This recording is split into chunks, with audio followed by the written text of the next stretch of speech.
At naka-11th hearing na po tayo, kasama na po ang health emergency allowances ng ating mga healthcare workers. Dito po ito nag-umpisa last March.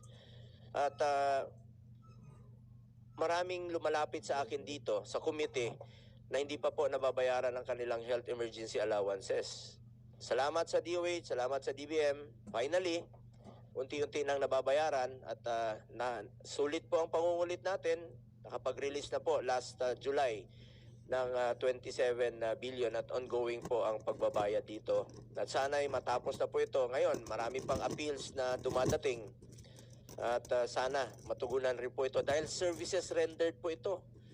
Pinagpawisan po ng ating mga healthcare workers po ito. Hero po sila ng pandemya. Dapat po ibalik natin sa kanila ang kanilang serbisyo. So dapat po mabayaran itong HEA nila. Salamat, na-release na po yung 27 billion. Hindi ko lang po alam kung nasaan na ngayon. Nababa na, marami pa rin lumalapit sa akin at humingi ng tulong na hindi pa sila nababayaran. At sa pag-hearing natin, after 5 hearings, ito, pumasok po ang issue ng PhilHealth dahil may reserve fund po ang PhilHealth. May excess funds pala ang PhilHealth. Doon po tayo na bahala. Meron silang 89.9 billion na excess funds na winalis po ng National Treasury. Dahil excess daw po ito. Ngayon, ang problema, winalis na zero pa. Another problem po ito. During the past 5 hearings of this committee regarding PhilHealth funds, which started last July 30, ang 11th na po ito ngayon, including HEA, it was revealed that PhilHealth has excess funding of about 500 billion, while we pointed out that the agency's lapses is not utilizing more efficiently such funds. I believe that it does not give justice to deprive PhilHealth of the government subsidy. It is the poor, the hopeless, and the oppressed Filipinos who will suffer ultimately. Hindi po ang PhilHealth ang napaparusahan dito, kundi ang milyon-milyong pasyente na umaasa po sa PhilHealth. Paano na lang po ang Pasko natin nito? Paano na lang po ang Pasko ng mga kababayan natin? Andiyan yung pangamba. Bakit zero? Paano kami magpapa-hospital? Paano na lang pag nagpa-hospital kami? Tutulungan ba kami ng PhilHealth? While we previously called for scrutiny of the PhilHealth budget, sa totoo lang, ayokong ma-zero ang subsidy sa inyo. Dahil nawala na nga kayo ng pinalipat na excess funds sa National Treasury. Salamat sa Supreme Court at pinigilan nila yung natitirang 29.9 billion. Subalit yung 60 billion, nawalis na. I do not agree that we should completely defund subsidy for PhilHealth. This is unacceptable and anti-poor. It does not solve the problem. In fact, it creates another problem. Ulitin ko, nawalis na nga ang excess fund, na zero pa ang budget ninyo sa 2025.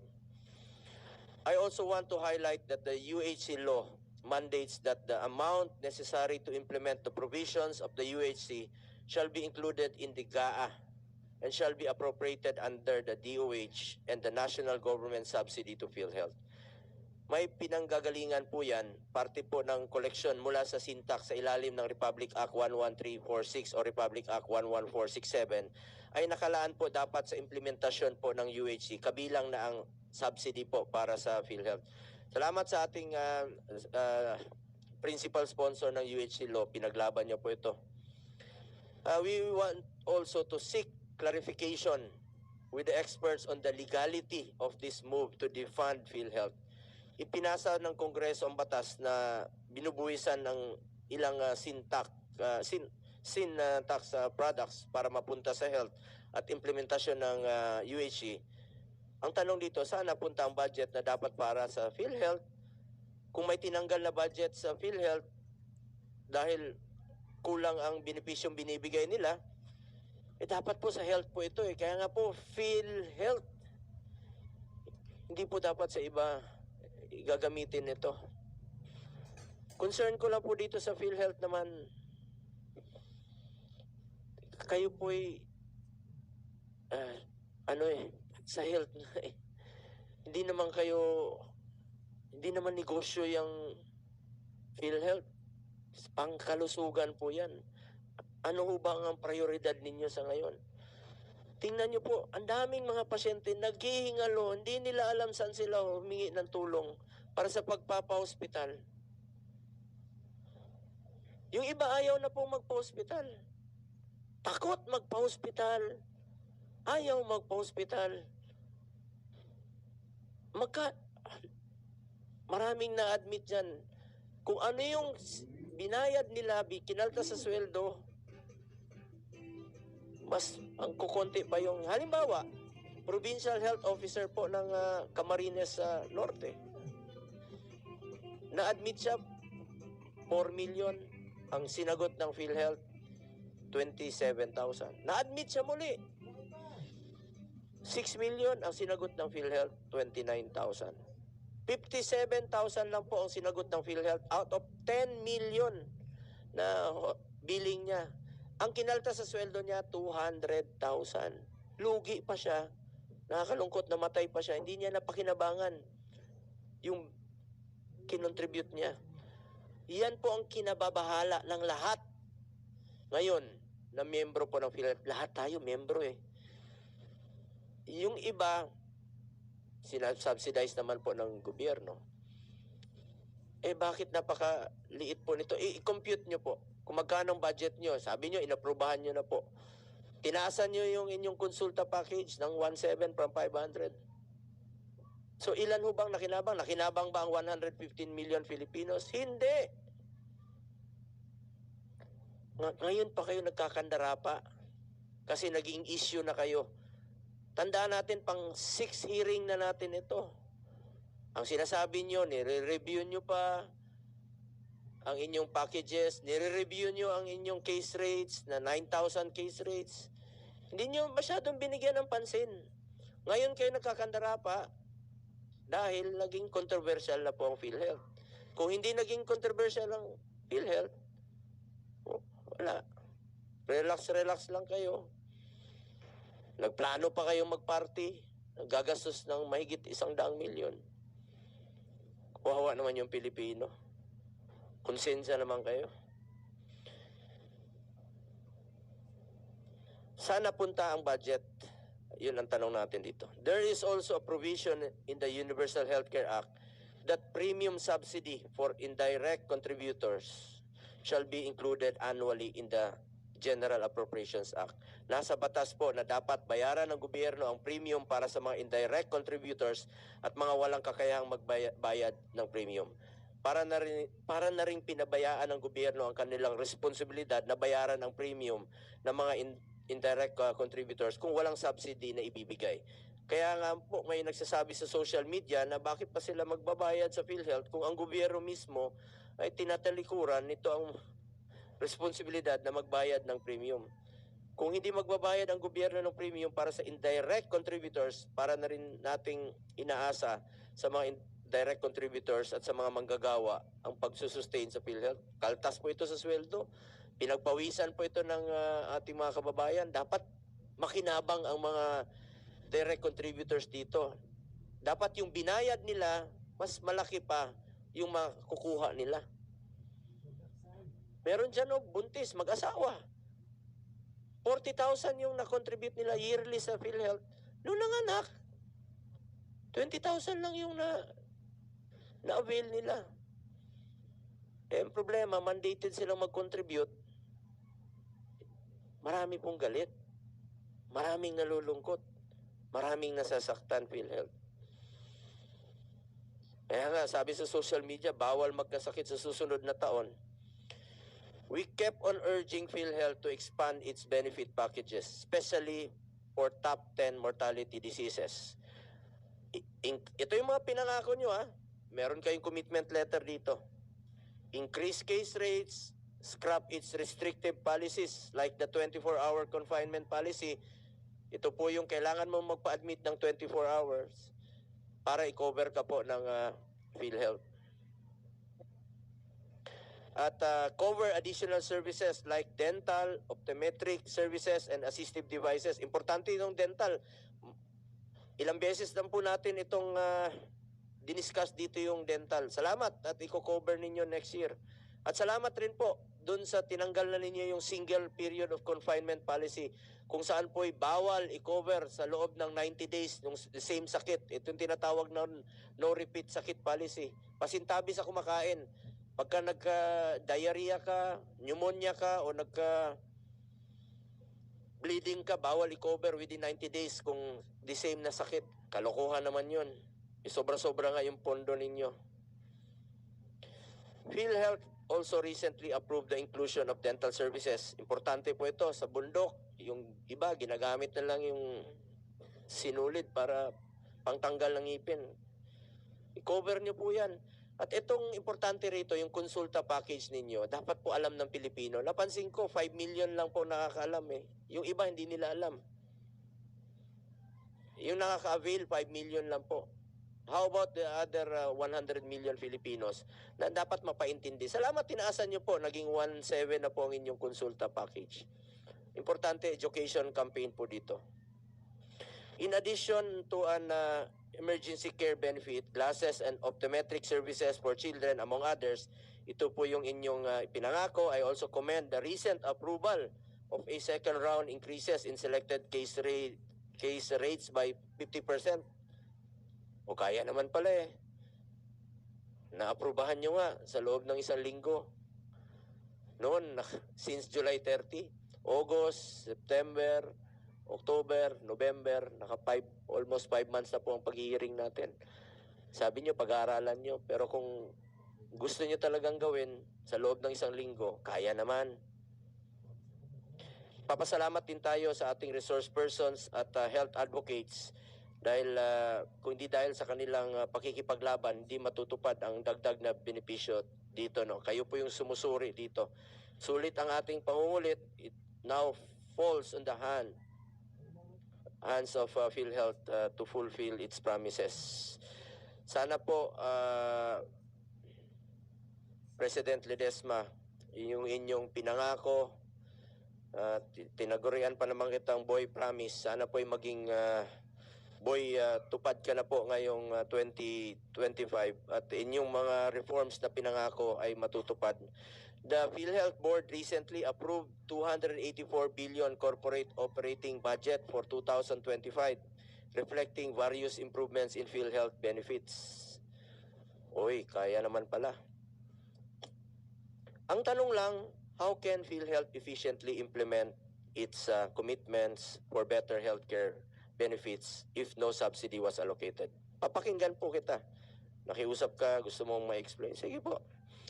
Gusto po ng taong bayan makinig kung anong plano nyo sa 2025. Gusto kong malaman mula sa PhilHealth ano bang nagawa ninyo sa pinangako ninyo at ano pa ang inyong planong gawin at tutuparin.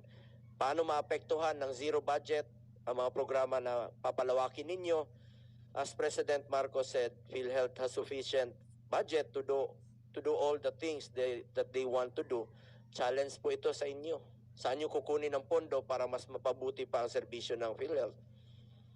Kung ginamit po sana ito ng tama ang pondo ninyo, hindi po tayo aabot sa puntong ito. The Commission on Audit earlier flagged that the 89.9 billion excess funds of PhilHealth could have been used to expand benefits of its members. The COA said the transfer of the unutilized funds to the National Treasury resulted in depriving the members of adequate and additional benefit coverage.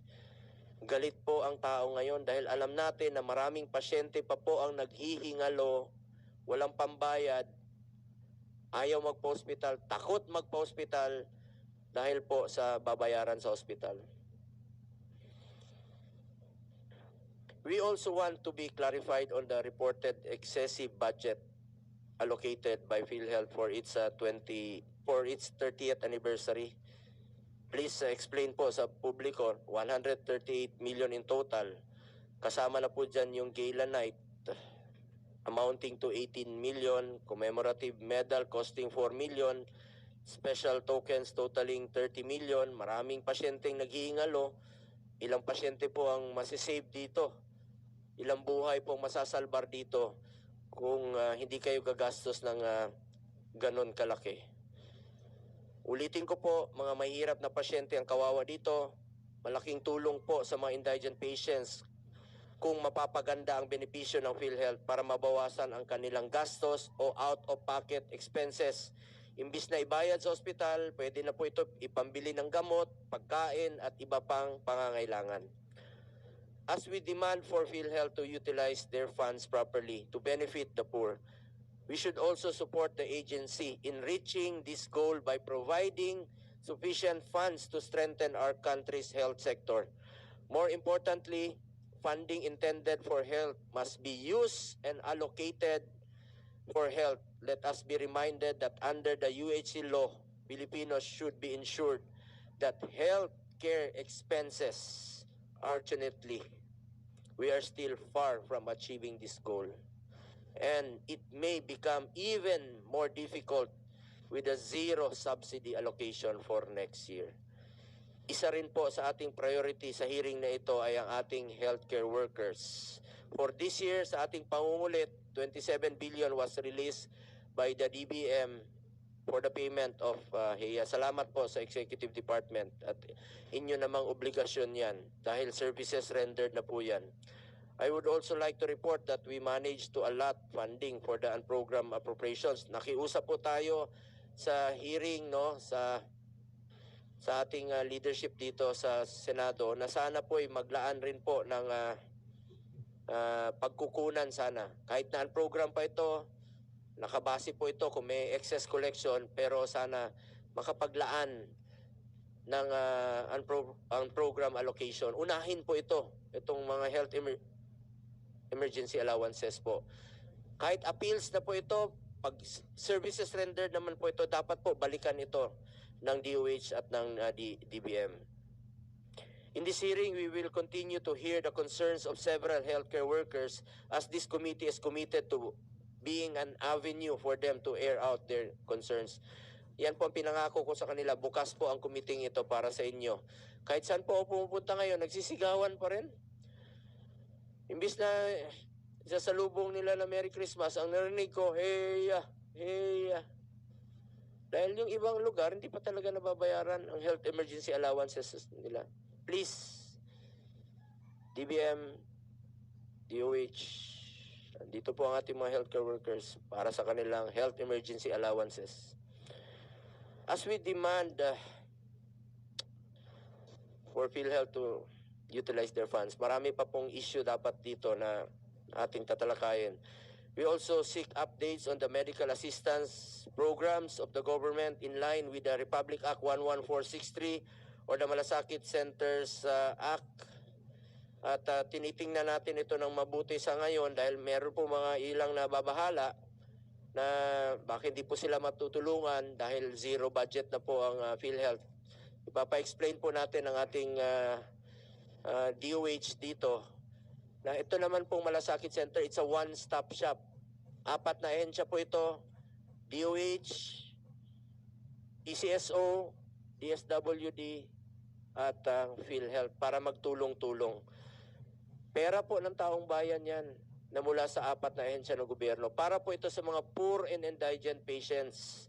Kaya please check nyo po yung inyong mga personnel dyan sa mga malasakit centers. Mandated naman po ng law na tumulong kayo. Kasi may iba po dyan, ayaw tumulong. Alam nyo, dito sa gobyernong ito, dito sa ating pagsiservisyo, please lang, pera po ng taong bayan yan, ibalik po ninyo sa taong bayan. May ilan dyan. Alam nyo, kung gustong tumulong, may paraan. Kung ayaw tumulong, may dahilan talaga.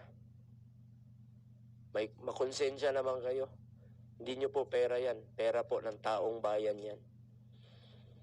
The committee will also discuss today's ways to upgrade and strengthen our health facilities. In line with this, we will also seek updates on the status of primary care services such as super health centers and specialized medical services such as regional specialty centers. We will also discuss Senate Bill 2585, which institutionalizes the Philippine Blood Center to become the national and central hub of blood services in the country, overseeing the collection, testing, processing, storage, and distribution of blood and blood components.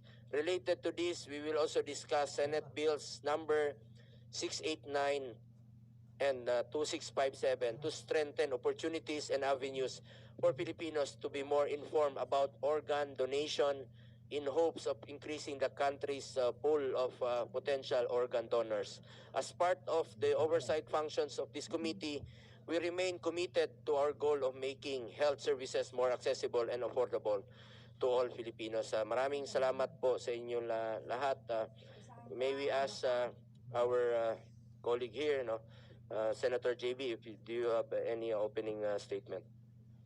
Thank you, Mr. Chair. Magandang umaga po sa lahat. Magpapasalamat ako sa aking chairman ng Committee on Health sa pagpapatawag ng hearing na ito na siguro napapanahon, no? Dahil po sa mga isyung lumabas ngayon, lalo na po doon sa katatapos na BICAM na kung saan po na zero ang PhilHealth. So may mga katanungan tayo mamaya kung ito gaano ito maapektuhan, kung paano rin ito gagawa ng paraan. Dito man nakarang araw po ay naging mainit ang usapin. Sabi ko nga po, ang usapin ang pag-zero ng Kongreso sa 2025 budget ng PhilHealth, yung pong subsidy. Naunawaan po natin ang pangamba ng ating mga kababayan na mawala ang inaasahan nila na kahit kaunting ginhawa na maaaring maihatid sa kanila ng PhilHealth. Ngunit kahapon, sinabi ng sa hearing po sa House of Representatives, sinabi po ng PhilHealth President na si Manuel Ledesma na totoong may surplus funds. Ang PhilHealth amounting to 150 billion, pero ang tanong ng lahat, maapektuhan ba ang operasyon ng PhilHealth sa susunod na taon at ang mga pinangako nitong enhanced benefit packages pursuant to the Universal Healthcare Act, pati na rin po ang pagbababa ng premium contributions para sa ating mga direct contributors. Magkakaroon ba ito ng epekto sa pagpapalawak ng mga benefit packages para sa ikagiginhawa ng ating mga kababayan? Ano ang magiging epekto kapag naipasa ng Kongreso ang panukalang pababain ang PhilHealth contributions? Incidentally, Mr. Chair, ay naipasa na po natin. Nagpapasalamat ako kay Senator Bongo dahil po ay pinayagan na tayo mag-hear ng subcommittee on the UHC amendments. Pinasa po natin to, Mr. Chairman, August 27 yata, 2024. So we're hoping that our counterparts in the House of Representatives would be able to prioritize ito pong UHC amendment. August pa ho natin na ipasa. Sana po ay i-prioritize sa ating po mga counterparts sa House of Representatives. Itong nakaraang mga araw ay marami po nangamba para sa kawalan ng subsidiya na binigay sa PhilHealth para sa susunod na taon.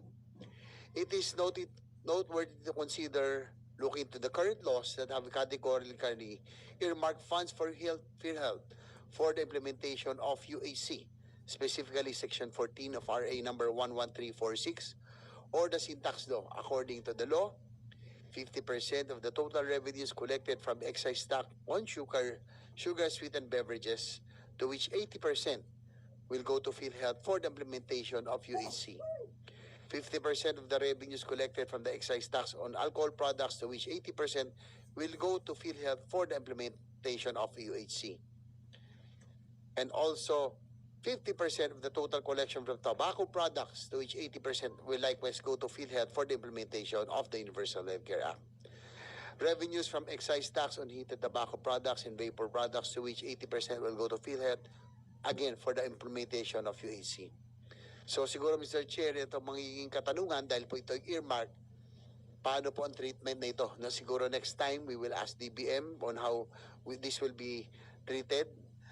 Kaugnay po ng mga ito, Mr. Chair, nais kong ulitin ang aking adikain na ma-establish ang Joint Congressional Oversight Committee on Universal Healthcare Implementation in accordance with Section 39 of the UHC Act.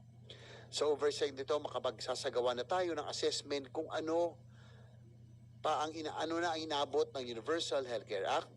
Ang batas po na ito ay minuturing na landmark legislation ay nagtatalaga sa PhilHealth bilang isa sa pangunahing may kinalaman at responsibilidad sa maayos sa patupad ng mga individual-based health services.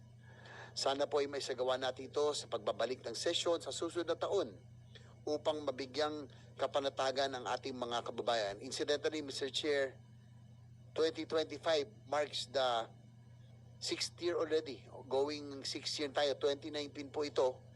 Pinirmahan ng Pangulong Duterte sa inyo ring tulong, no? Na ipirma ito 2019, implemented 2020. So entering 5th year of implementation na dapat lang siguro magkaroon tayo ng oversight committee hearing para po kung saan ba nagkulang, sa nagkamali, ano ang kailangan gawin para mas maging epektibo po ang ating pong PhilHealth at iba pang ahensya para po sa Universal Healthcare Act. Mr. Chair, ang importante, kaya na nabanggit niyo kanina, ang talagang pakay ng Universal Healthcare Act, may ibaba ang out-of-pocket expense ng bawat Pilipino. Kaya nga po, nagpapasalamat ako sa inyong hearing na ito dahil naging katanungan bakit merong excess funds, gayong marami pa ang nahihirapan na mabayaran ang kanilang hospital bills. Sana po ay talagang maitaas na ang case rates at benefit packages nang sa ganon ay mas maging epektibo na ang ating pong implementasyon ng Universal Healthcare Act sa dadating taon. Ang importante, yung tao po, no, hindi natin importante na mayroon tayong savings, so excess funds na importante. Yan po ay nararamdaman natin mga kababayan. Muli, Mr. Chair, maraming salamat po at sana ay maging mabunga ang ating pagdinig sa araw na ito. Salamat, Senator JB. Isa rin po yan sa ating tinalakay nung nakaraang hearings, no? Yung pinangako ni President Ledesma na saan i-recommenda niya sa Pangulo yung pagbaba ng premium contribution. But aside from that, tayo naman dito sa Kongreso, sa Senado, ay pasado na po itong bill na ito. At hopefully, sana po'y pumasa po ito. Dahil dami nga pong reserve fund ng PhilHealth. Bakit mo i-obliga? Mas lalo na ngayon magagalit yung Pilipino na obliga mong magbayad ng napakalaking kalta sa sweldo.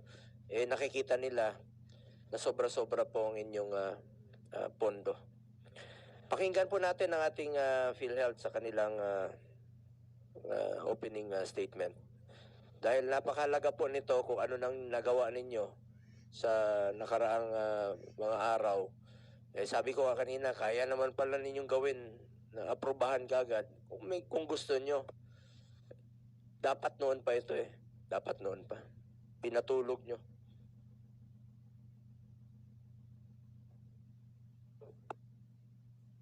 Can I go ahead, Mr. Chair? Thank you very much. Mr. Chair, with your permission, can I give a brief opening statement and then afterwards, if I can just show it's a less than 1 minute video, Mr. Chair.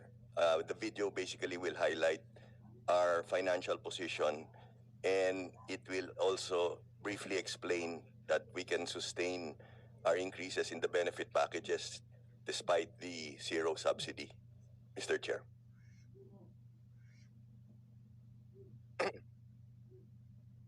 Honorable Senator Bongo, Chairperson of the Committee on Health and Demography, Honorable Senator Joseph Victor Ejercito, DOH Secretary Ted Herbosa, esteemed members of the Senate, distinguished colleagues, and fellow public servants, good morning. It's a privilege to be called before this esteemed body once again today. On behalf of the Philippine Health Insurance Corporation, may I extend our profound gratitude to Senator Bongo for his unwavering commitment to the well-being of our nation. Your leadership, Senator Go, has been instrumental in driving forward the vision of universal healthcare, a vision that we strive to make a daily reality. On December 12, we joined the world in commemorating Universal Healthcare Day. Today, I am pleased to present an update on how PhilHealth has turned aspirations into action, demonstrating what can be achieved through the constancy of incremental change. Progress, no matter how daunting the challenge or monolithic the institution, is inevitable when pursued with diligence and a steadfast commitment to purpose. Keeping up the pace we have set over the last 24 months of my term. Over these last months, PhilHealth has embarked on an unprecedented journey of benefits enhancement. I am proud to announce the approval of 12 new benefits carefully designed to meet the evolving healthcare needs of our members. We developed coverage for 10 rare diseases that we are calling Z Miracles for Rare Diseases. These address the often overlooked needs of persons living with rare diseases. With this, we hope to position the Philippines as a leader in rare disease care in Southeast Asia. We also included physical rehabilitation and assistive devices in our benefit packages. Therapy sessions, diagnostic tests, and assistive devices for mobility impairments enable greater independence and improve quality of life for our disabled kababayans. We further improved the Z benefits for peritoneal dialysis and strengthened support for both adult and pediatric dialysis patients. We enhanced Z benefits for kidney transplantation. This involved a dramatic increase in coverage from 600,000 to over 2 million pesos, ensuring life-saving care for those in need. We extended care to post-kidney transplant patients to ensure successful long-term outcomes. For acute myocardial infarction coverage, we put in place a 1,629% expansion in financial protection for one of the country's leading causes of mortality. And for heart surgery coverage, we expanded benefits for critical cardiac procedures, including bypass surgeries. For preventive oral health care services, we included dental consultations, preventive procedures, and emergency extractions under the Consulta package. We also expanded coverage for emergency and urgent care and inter-facility ambulance transportation, ensuring immediate medical response. We now cover optometric services with eye exams and prescription eyeglasses, bringing eye care within reach for more Filipinos. We are improving access to vision-restoring surgeries for our revered senior citizens with our enhanced cataract extraction package. And finally, as you mentioned earlier, Mr. Senator, a final 50% increase in case rate coverage before 2024 closes. We had a historic rise in reimbursement rates, culminating in an 80% total increase across all case rate packages. This monumental leap in the introduction of new benefits is not the product of sudden decision, but of diligent study and steady work, a testament to the power of persistence. Every policy we have refined, every package we introduced, and every peso invested in our members reflects a long-term vision, a PhilHealth that is proactive, responsive, and resilient. Beyond expanding benefits, PhilHealth remained a guardian of financial protection as well. Based on December 6, 2024 cash position report, PhilHealth paid total benefit claims of 155.5 billion as compared to 2023 whole year claims payment of only 118 billion. Latest average claims processing time recorded is at 23 days for good claims. For claims received in 2024, November 30, 2024 claims dashboard provides that 12,617,446 or 85.56% of the total claims received were paid by PhilHealth Corporation.